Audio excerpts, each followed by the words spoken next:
Bonjour, j'espère que tu vas bien. Je suis Annick la comique et aujourd'hui, je vais te raconter une histoire qui se passe sous l'édredon, sous les couvertures, dans un lit. Mon histoire s'intitule « Le lit de Delphouine ». C'est un texte de Valérie Fontaine, illustré par Anne-Marie Bourgeois pour les éditions Dominique et compagnie. Alors, mon histoire commence maintenant. Le lit de Delphouine. Ce soir, lorsque papa vient border Delphine, elle n'est pas dans son lit. Il est pourtant bien certain de l'avoir vue entrer dans sa chambre. Il regarde derrière le rideau, dans l'armoire, sous le lit. Delphine n'est pas là.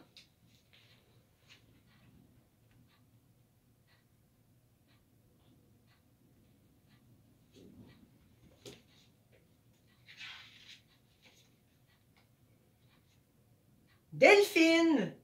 Delphouine! Répète-t-il en prenant sa voix un peu fâchée. Petite tannante, je t'ai demandé de venir te coucher. Elle est sûrement en train de se brosser les dents, pensa-t-il en se dirigeant vers la salle de bain.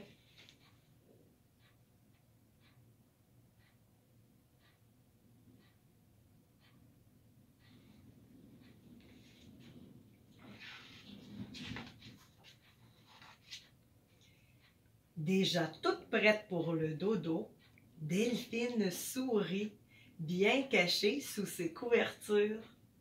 Elle fait faire une surprise à son père. Ses cheveux et son bedon sentent la mousse aux bonbons et elle a mis son pyjama tout doux. Pendant que papa la cherche, elle explore le monde merveilleux qui prend forme sous son édredon.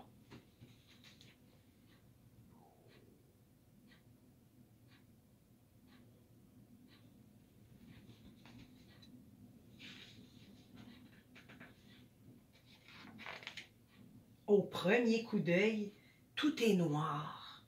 Puis, lentement, ses yeux s'habituent et elle reconnaît enfin les créatures magiques qui peuplent ses rêves.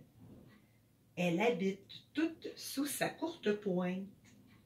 Elle rencontre d'abord les fées lucioles qui dessinent des arcs-en-ciel et des feux d'artifice au-dessus de son visage.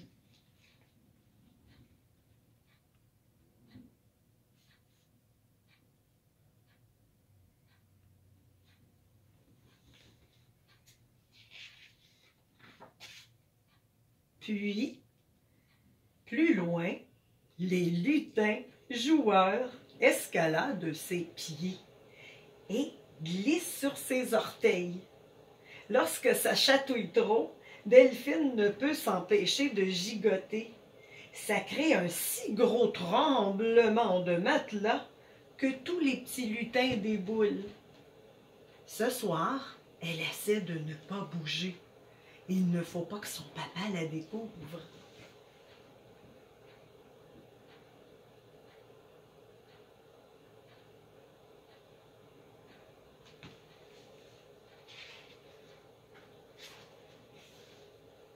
Ensuite, c'est au tour des toutous de venir se coller contre elle.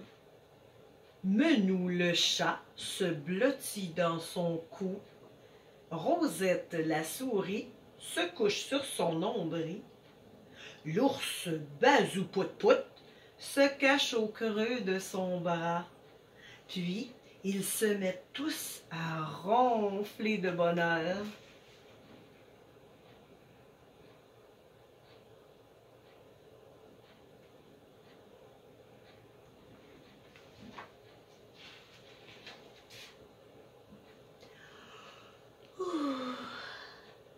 tout en haut, les mini-géants aux grands pieds se promènent dans ses cheveux.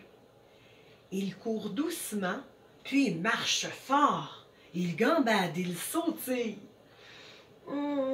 Quel bon massage pour la tête, se dit Delphine en bâillant.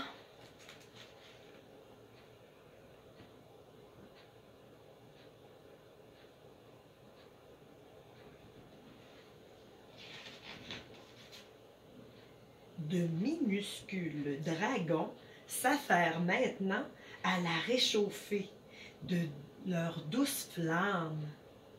Une équipe se concentre sur ses pieds, une autre sur ses épaules.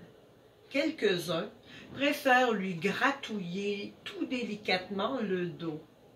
Delphine devient molle comme de la guimauve.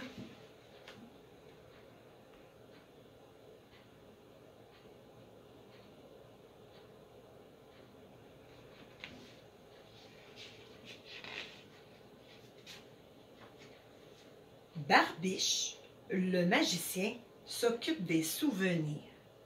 Il repasse les plus beaux moments de la journée sous les yeux de Delphine, puis les range dans son cœur. Quand il y a des moments plus tristes, il en fait des bouquets de ballons qu'il laisse s'envoler.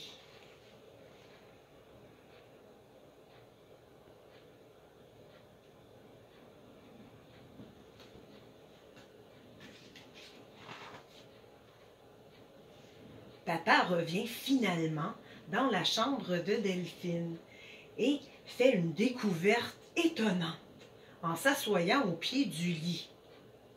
« Mais qu'est-ce que cette drôle de bosse sous les couvertures? » dit-il bien fort en tâtant la petite colline.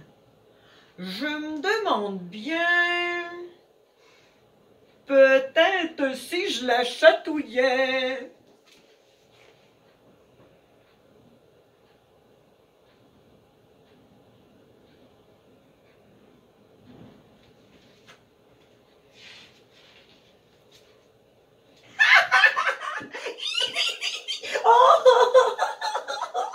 Soudain, la bosse bouge, s'agite, se tortille, le lit se met à rire. Où est-ce que c'est l'oreiller? Ce lit est bizarre, dit papa. Il gigote, en plus il rigole. Il cache sûrement une étrange bête.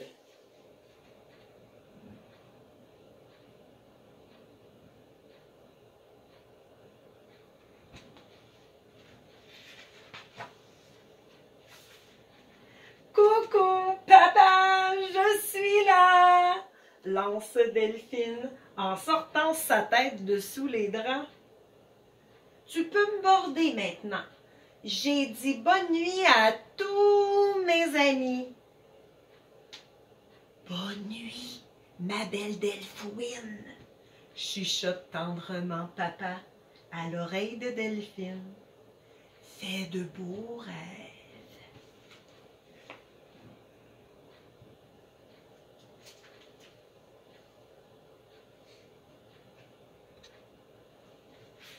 Et c'est ainsi que s'achève mon histoire.